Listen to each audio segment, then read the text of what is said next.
I'm delighted to be here. Welcome to those that are new.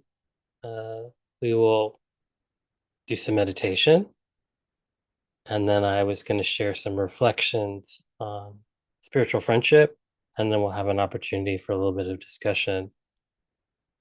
Um, and in the meditation context, the idea of friendship is actually really helpful in the way that we can practice befriending our experience, whatever we're experiencing in our meditation, to bring a kind of gentle friendliness to that. As we even talk about like having awareness itself be infused with this sort of welcoming attitude when we greet our familiar patterns, even the ones that are perhaps frenemies, there can be a kind of softening and allowing. Um, so, the first act of friendship to yourself is to find a posture that is as comfortable as you can be, given your conditions.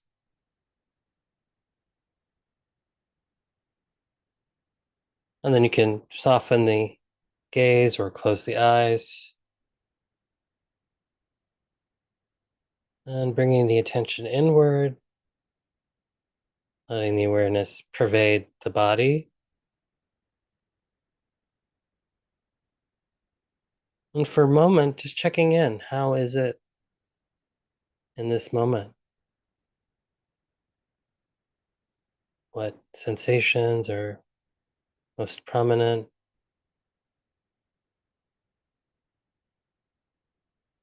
Just allowing yourself to connect fully with the experience of sensation in the body.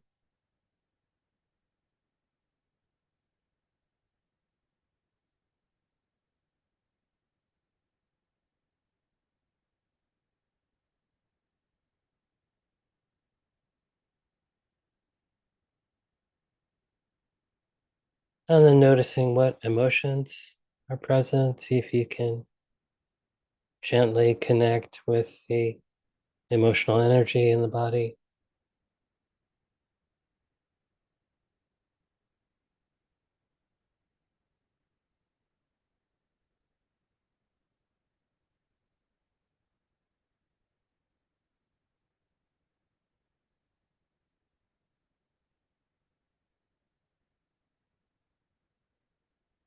And then see if you can get some sense of the attitude of the mind, the mood of the mind in this moment. It influences how we're meeting the moment.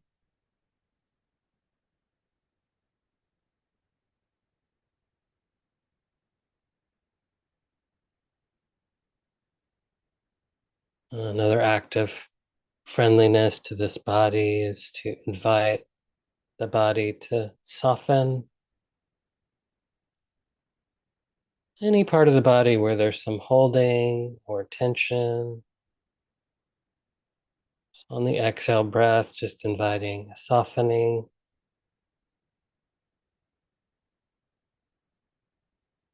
Just one iota at a time.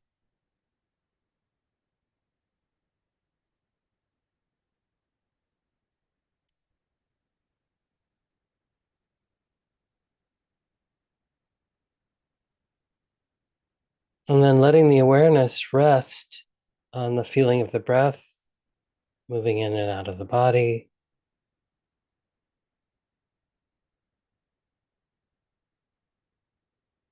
And letting everything else fade into the background.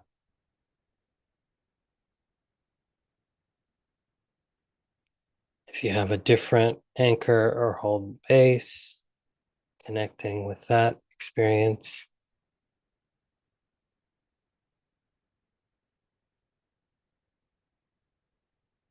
But just simplifying instead of engaging with the whole world, externally and internally,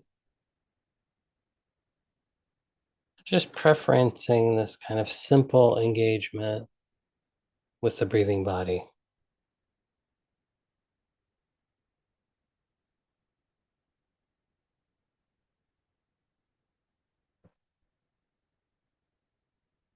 It's actually quite simple. Breathing in, knowing, feeling, sensing, in breath. Breathing out, knowing, feeling, sensing, the out breath.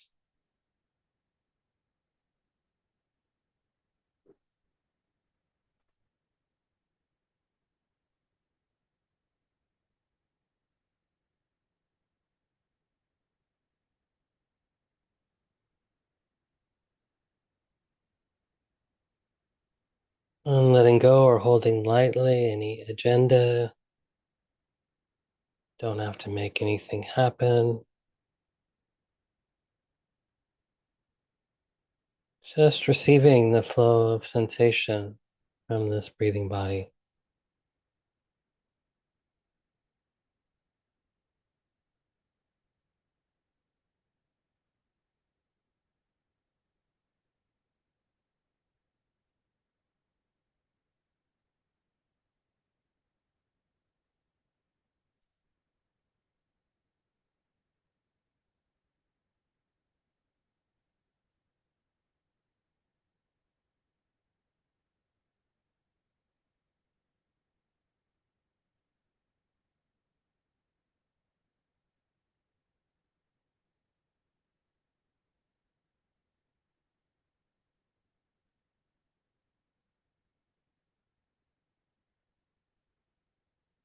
And whenever the attention wanders from the breath, which it always inevitably does, we can just soften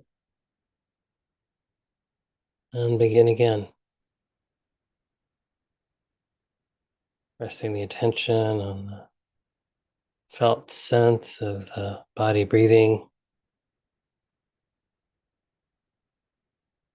and allowing all other experience to fade into the background.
Just breathing in, knowing, feeling, sensing the in breath.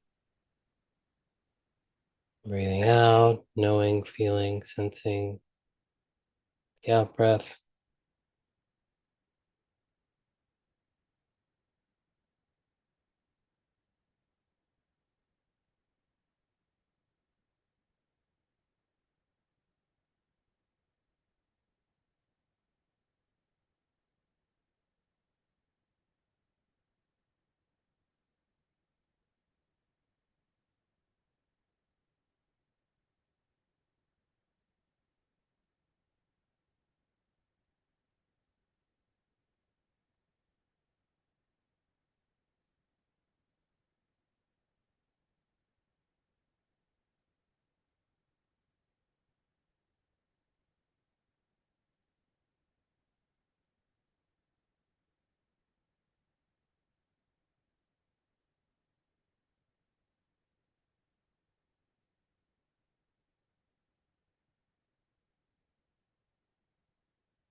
and be helpful to bring some interest and curiosity to the qualities of the breath.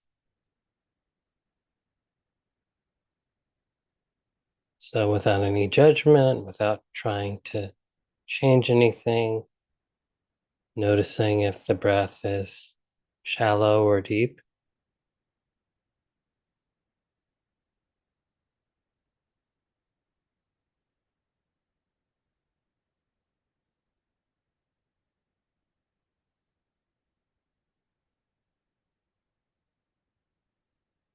Noticing if there's a texture to the breath.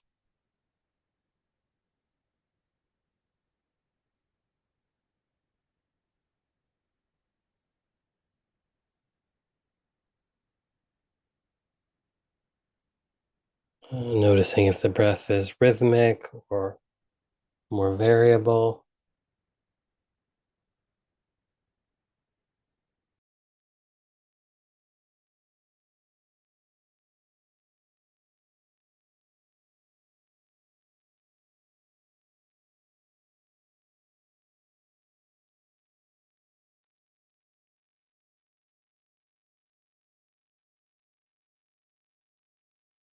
And then noticing where the experience of breathing is most prominent. Is it in the expansion and contraction of the belly?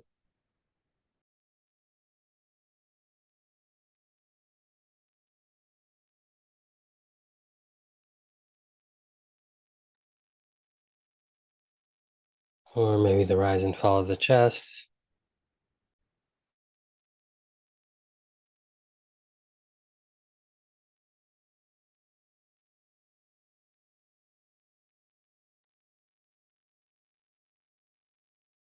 Or maybe the sensation of air at the nostrils or the upper lip?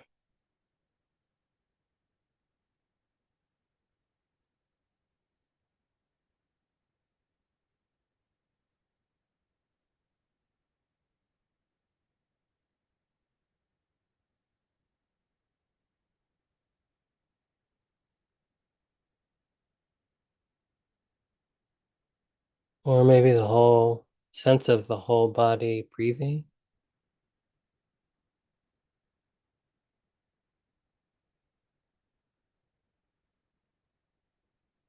A sense of following the breath through various parts of the body,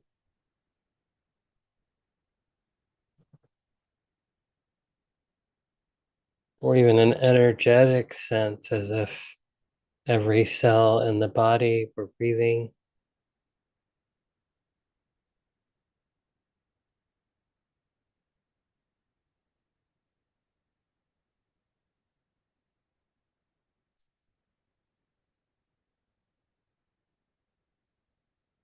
Staying connected to the breath in whatever way is most easeful, most pleasant, most available.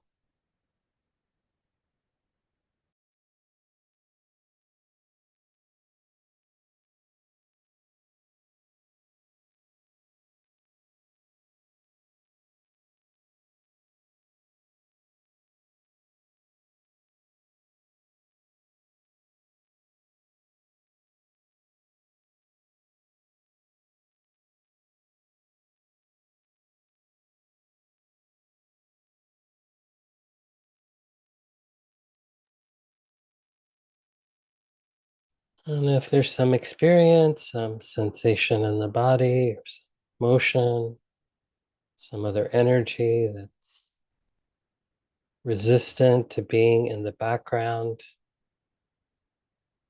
calling for our attention, you can invite that experience in, shining the light of awareness on that experience, this awareness that is infused with friendliness, kindness. It could even be the sense of breathing with or breathing through this experience.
a gentle, steady, patient effort to stay attentive to the experience of breathing.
Practice with this attitude of nowhere to go, nothing to get rid of, no one you have to be, become.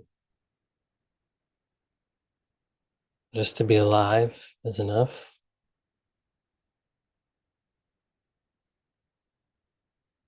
Just to be alive is enough, and we can connect with the aliveness of this body through the breath that keeps us alive. In this simple, ordinary way, breathing in, aware of the in breath, breathing out, aware of the out breath.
As we come to the end of our formal period of practice, bringing to mind something that you're grateful for.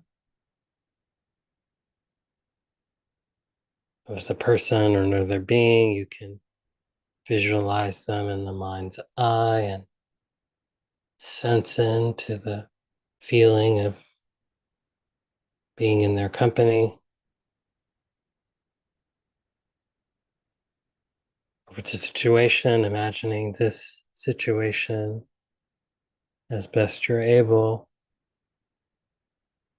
And then connecting with gratitude as a felt sense in the body.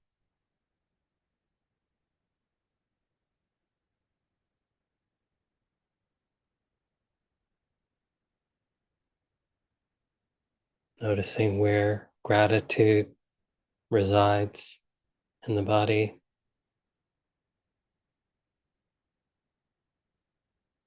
The energetic quality of the experience, a feeling tone, usually quite pleasant.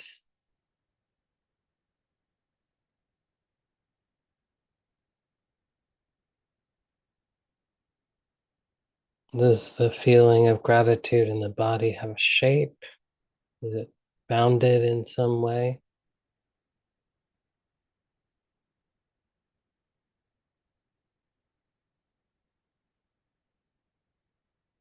If it's available in this moment, maybe inviting that experience to expand, pervading more and more of the body.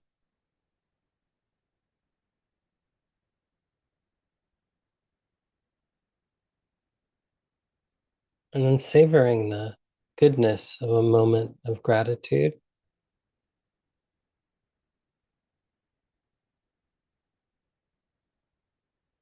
And if it's not already, maybe the inner smile of gratitude can become even the slightest expert, external half smile of the Buddha.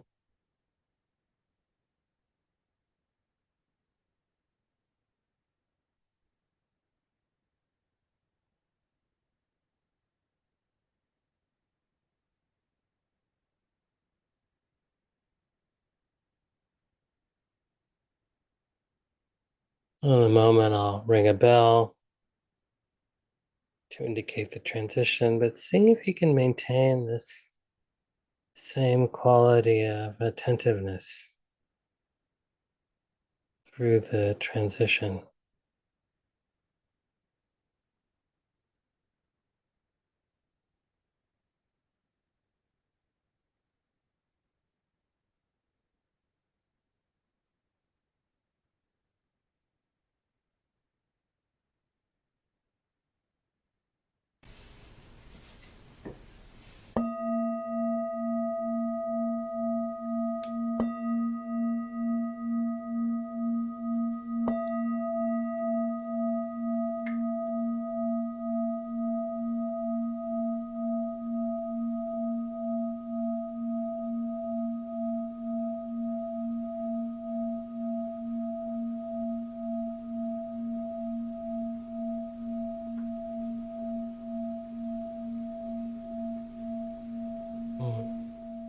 Thank you for your practice. Um, Another invitation, if it works for you, would love to see you on screen. Uh, my first teacher, Trudy Goodman, used to say meditation is a come as you are party. So come as you are. So today I wanted to talk about spiritual friendship. Um, Almost by design, the fact that you're here is some indication that you can sense the value in practicing in community, even when we don't know each other. When we're in silence, there's some ineffable thing that happens. We create some sort of a field. It's very mysterious, but yet palpable. And the Buddha placed a lot of emphasis on keeping good company, having good spiritual friends or good wise friends. Um, and, I think many times we intuitively know the benefit of this, what it's like to have a good friend, what it's like to be a good friend. Um,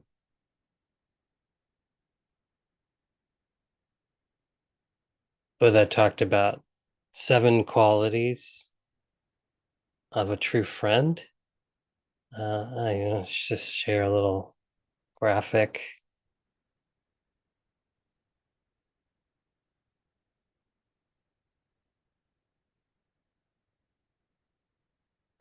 7 qualities of a true friend. There's a sutta that's called the Mitta Sutta. Mitta, this word mitta, is similar to the word metta. It means friend, the same way that metta can mean friendliness.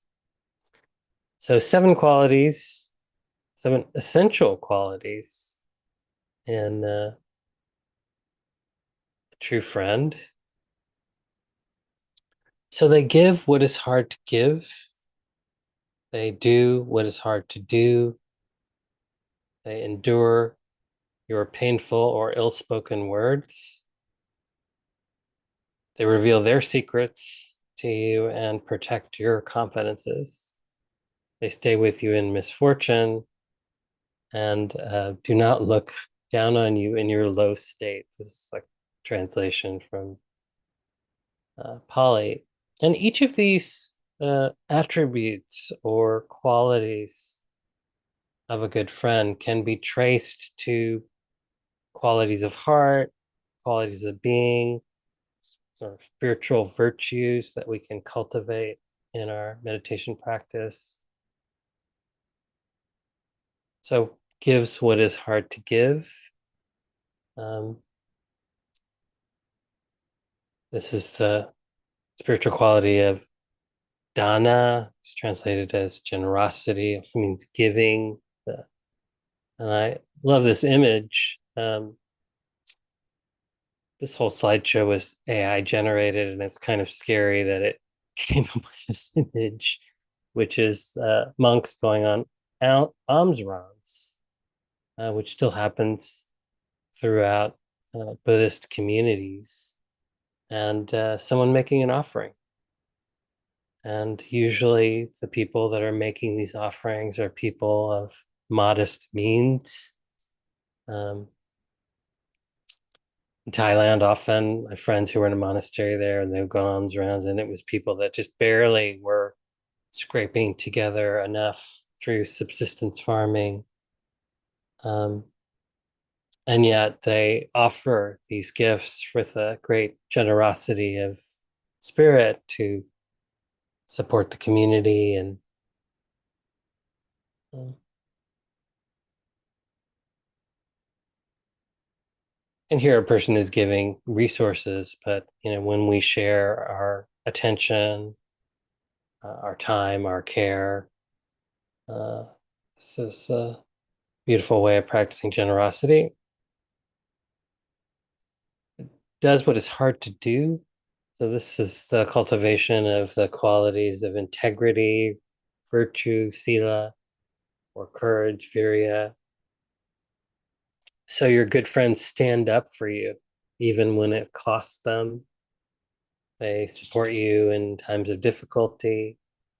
Um, this is my favorite. They speak the truth kindly, even when it's uncomfortable. We all need friends who will be a mirror to reflect to us what are the areas that we can't see.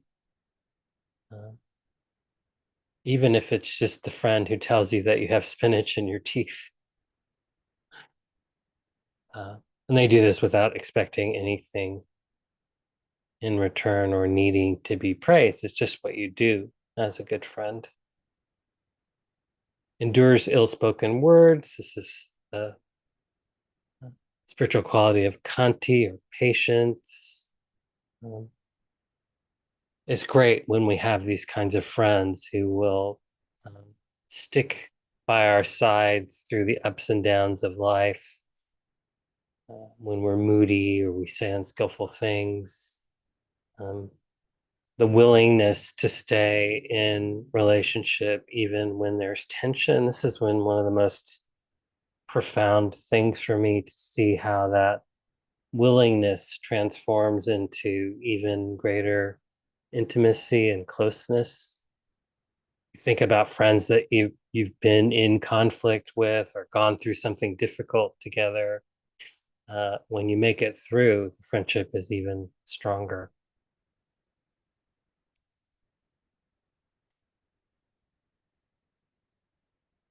They reveal their secrets to you. This is trust, sada, like in the revelation of their own humanity.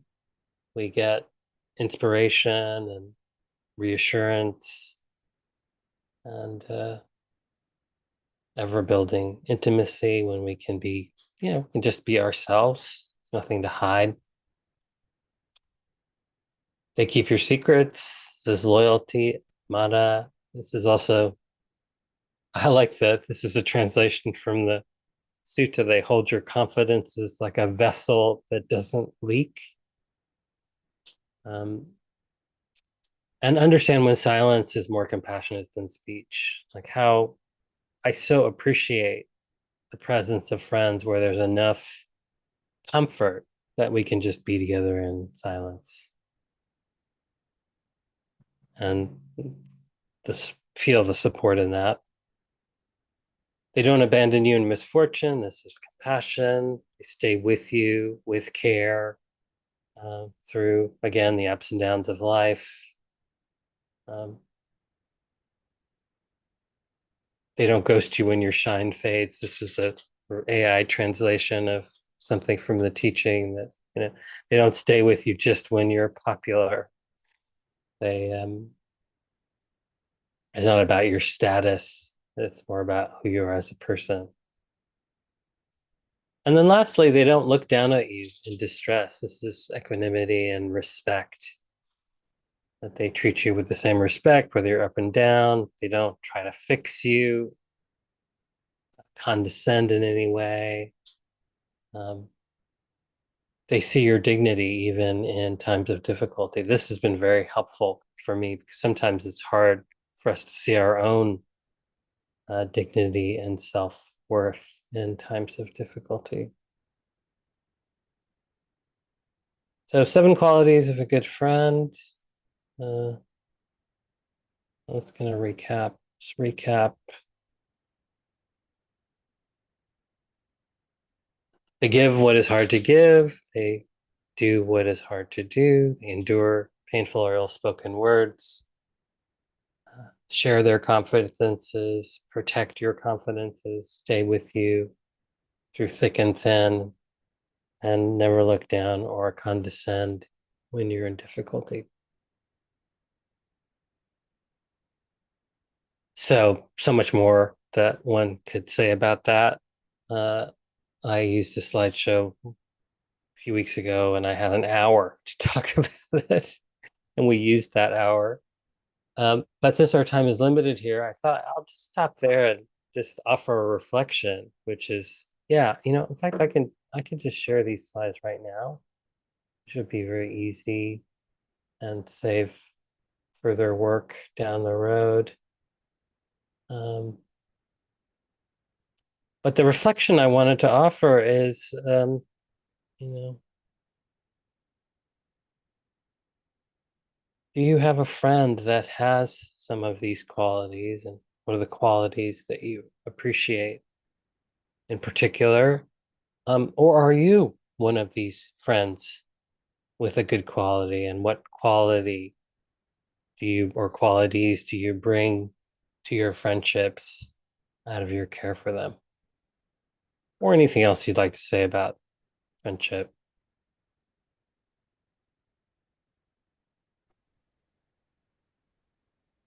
Jen, yes, please. Thank you. Thanks for this topic. It's very timely. Yeah, what I was thinking about in terms of being or embodying these traits was my how I am to my kids who are young.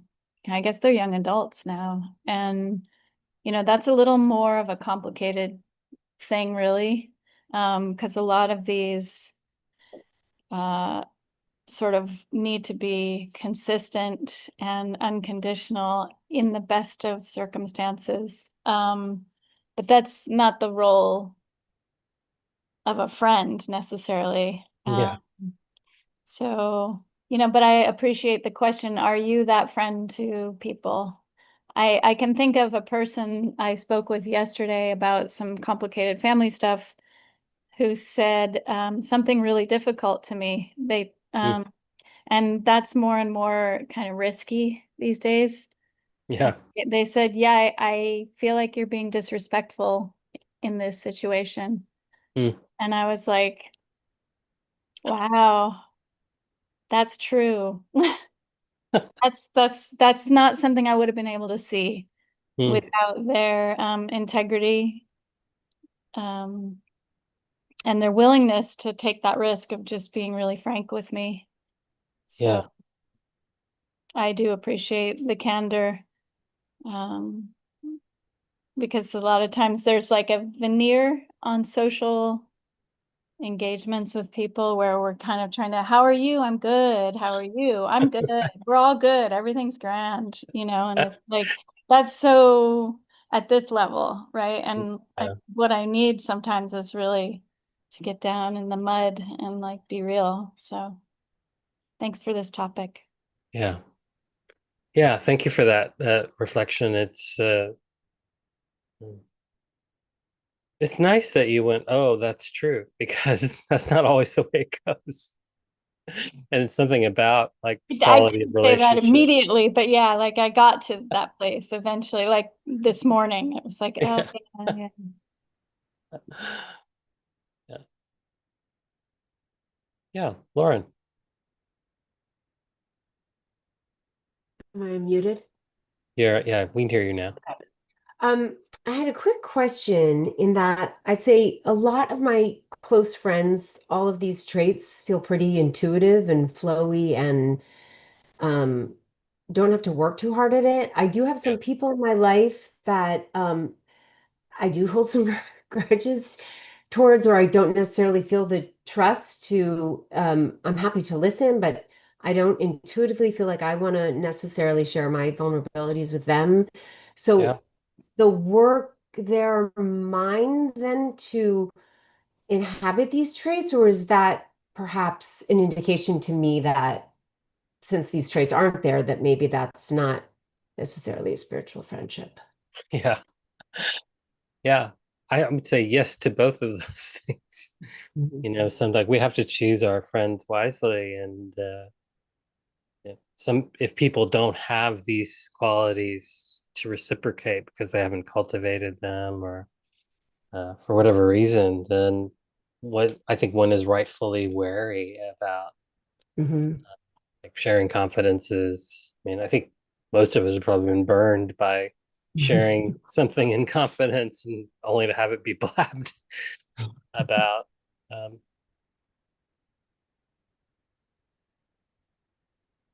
yeah, and then I think there's probably also something like, I one thing I'm always living into is the notion of like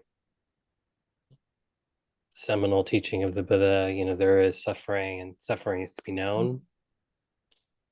That whatever role the other person plays in that, like how is this affecting me in this moment, and what is like, or my work, Yeah. as you put it, to do to and in friendships for me it's often resentment.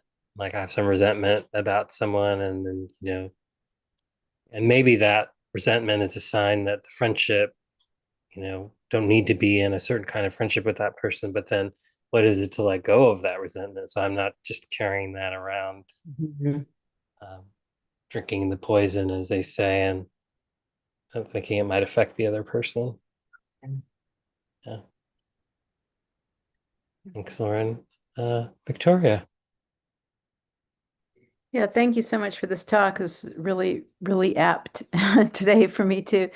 Um, I I feel increasingly that the sort of the the only hope for friends of this quality is with like the Kalyanamita, people that are actually on the path with us that have because I'm seeing more and more as I immerse myself more and more deeply in the practice that um, it's almost like magical thinking, to use a term that a lot of therapists use, to to kind of inadvertently assume that the other people in my life that are totally secular and have, well, it's not a matter of secular, but I mean that have absolutely no interest in any kind of self-improvement or going into depth in these other areas.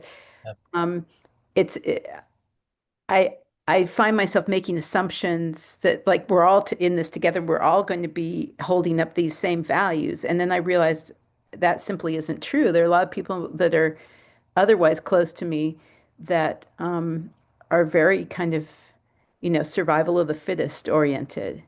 And I consider them friends in the sense that I care about them. I have a lot of compassion, but what does one do in that kind of situation? Because it feels very feels like I feel like need to stay in the relationship because I need to do what I can to be a spiritual friend to them. Yeah. But it's definitely, before I was on this path, I didn't notice the difference, but now it's very glaring to me, the difference in values. Do you know what I mean? Totally. I mean, I totally get what you're talking about. I mean, there was a period of time in my 20s when I first started to practice a little bit more sincerely. And then um, I suddenly was not interested in all the things that my friends were doing, what people things that people do in their 20s. And so I had to find a whole new crop of friends. And it was a challenge. Like it's nice now because there are so many communities where you can meet Kalyana Mitta. And I love that phrase Kalyana Mita because Mita means friend, Kalyana means beautiful. Mm. So it's like we're finding people that have beautiful qualities to worthy of befriending. Um, and also in this practice, we're befriending what's beautiful, befriending what's wholesome, the qualities of heart we're cultivating for ourselves. Um, I spent a little bit of time in France when I was in college, and in France, they have this word ami, which many of us know, which means friend, but they only use that word for like the one or two or maybe three people who are true friends that sort of embody all these qualities or enough of these qualities, and everyone else is a copain or copine. It's like a buddy. Mhm. And so it's interesting, even the way we use the word friend in in English, it's quite expansive. So I've often contemplated, like, if we had a different word, that actually might be helpful. Acquaintance, I guess we say, but that seems like, someone you don't know at all. So we don't really have a way of, but I think for me, it was a very useful distinction to see how that conceptual framework, like the way they're holding that person is reflected by the word they use for them, and then it actually affects the relationship.